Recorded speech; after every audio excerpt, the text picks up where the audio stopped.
اٹھ کھڑی ہوئی پل مارگو کی خالی کرسی پر بیٹھتی اسے شعلہ بار نگاہوں سے گھور رہی تھی۔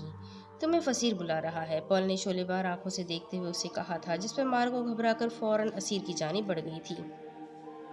راستے میں مارگو کسی سے ٹکرائی تھی، جس کے سبب سامنے والا جس نے اپنے مشروب کے گلاس کو اونچا کر کے پکڑا تھا، اس کے ہاتھ سے وہ مشروب مارگو کے چہرے پر جھک گیا، چھلکا تھا۔